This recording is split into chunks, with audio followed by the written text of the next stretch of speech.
250,000 people we recommended was Olivia Troy because her background was immaculate, her service was extraordinary, her qualifications were unmatched. So when they say, Miles, all right, good. So when they say Troy hates Trump. She's just another deep embedded statist, part of the conspiracy against him, never liked him, and now she's out in the middle of a crisis. Shows how much she cares.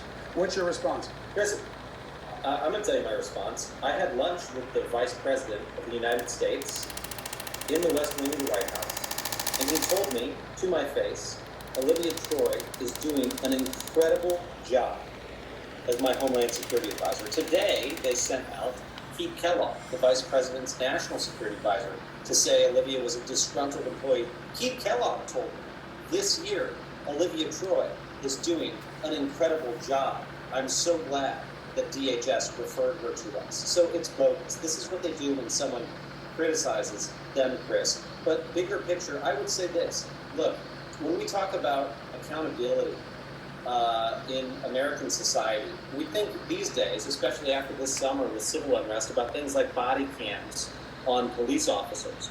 You should think of Olivia Troy as the body cam in the West Wing of the White House, giving you a real-time testimonial to what is happening in this administration. She is the body cam for the American people of how this president is making decisions in a moment of extraordinary consequence. Just like when a police officer does something that's very important in a moment of extraordinary consequence, as this president made the most important national security decisions of his tenure.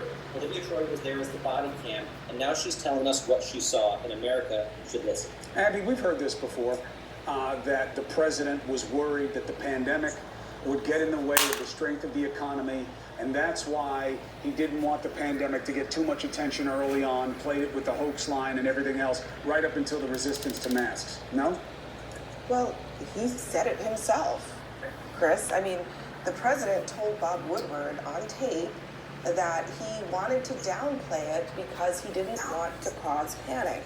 And it wasn't just panic among individuals, it was panic in the markets. And at the time, he was saying publicly, he was very concerned about that. He talked about it all the time around that same period of time. So it's very clear based on the president's own statements that this was a driving force for him. In fact, when he repeatedly said that he didn't want to bring Americans off of ships offshore, where there was coronavirus present on those ships, because he didn't want the numbers to go up so that he would look bad. These are all things that are in the public record, that are out there that he said himself, that point to the president being very concerned about the impact on the economy, about the impact on, well, frankly, the economy being the biggest thing that is important to him, because that is what he knew he needed to run on. It's still actually, based on the polling, he still has an edge there, but that edge is eroding, and that is what he was principally concerned with. Max, does this matter to his base or any Republican vote? What Olivia Troy had to say? Yeah. I think his core base is implacable. There aren't that many moving parts in politics, but the fact is, Chris,